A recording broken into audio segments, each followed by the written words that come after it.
Welcome to the deep dive. Today we're digging into the sources surrounding that really serious aviation incident at Hong Kong International Airport earlier this week. It wasn't just any incident. It involved a tragic loss of life on the ground, which makes it quite different. Absolutely. And that's the critical part we need to focus on. It happened very early Monday morning, October 20th, 2025, around 3:53 a.m. Hong Kong time. We're talking about a Boeing 747 freighter, a big cargo plane involved in a runway excursion. But the truly heartbreaking aspect, the fatalities weren't on the plane. Right. The flight was UAE 9788, a cargo service coming in from Dubai, DWC, a Boeing 747 freighter. And one thing that jumped out immediately from the reports was how HKIA, despite this happening on their North Runway, kept the airport largely running. They relied on the south and center runways. Speaks volumes about their capacity, but obviously doesn't diminish the tragedy. Exactly. It shows incredible operational resilience, for a global hub like that. But yeah, the focus has to be on what went wrong, how that containment failed, because Okay. the perimeter fence is meant to be that absolute boundary. So let's trace the aircraft's path based on what we know. It was landing on the North Runway, likely 07L, and then something went wrong. Control was lost upon landing, apparently. The plane veered sharply left, just tore right through the perimeter fence, and ended up in the water, partially submerged. Sources even mention the nose and tail sections separated. Shows the violence of it. Yeah, a significant impact. And that sharp left turn is key. Airport officials immediately called it not a normal path for landing. As it veered, before hitting the water, it struck a patrol car. An aviation security company limited vehicle? And this is crucial. The vehicle wasn't on the runway itself. It was on the North Perimeter Road. That means outside the fence.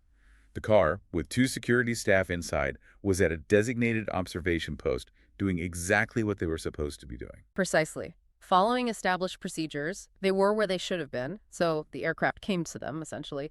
The collision just pushed the vehicle straight into the water, and airport officials were really quick to state very clearly that the patrol car definitely didn't rush onto the runway. Which puts the focus squarely back on the aircraft and why it lost control, right? Because the ground operation was, by all accounts, compliant. That seems to be the case, yes. The immediate focus is on the loss of control moment for the aircrew. And the human cost on the ground was devastating. Those two security staff members, one age 30, the other 41, experienced staff, 7 and 12 years of service.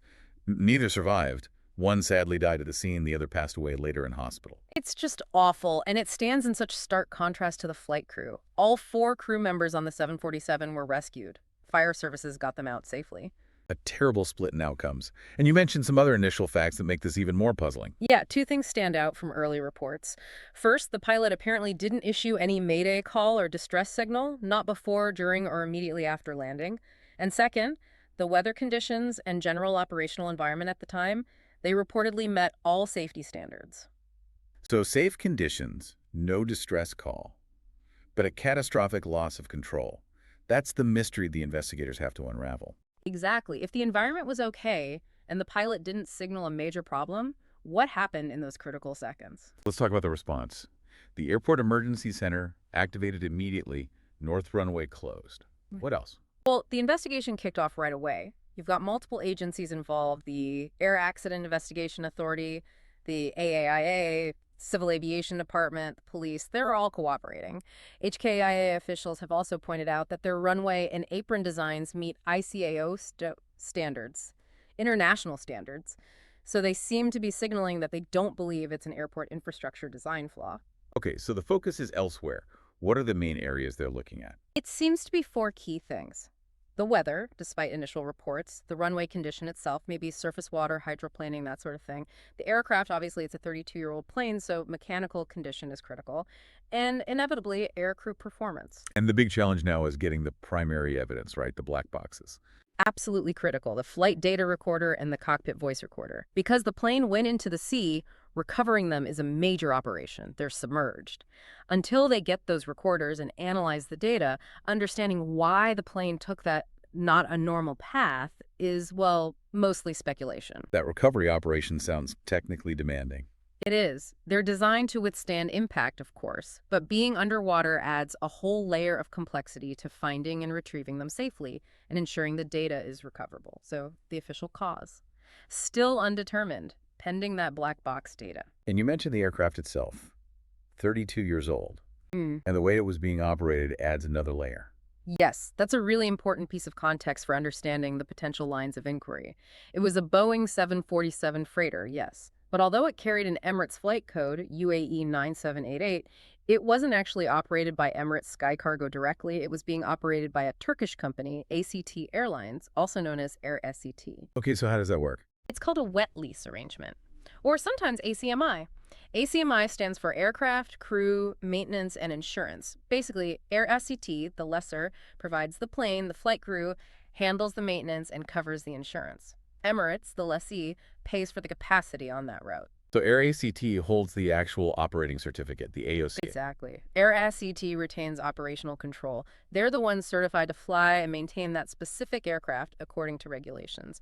Emirates contracts for the service, but the day-to-day operational responsibility, the crew training, the maintenance schedules that sits with Air SCT. Does that complicate things when an accident like this happens, in terms of accountability? It certainly adds layers. Wet leasing is super common and really useful, especially in air cargo.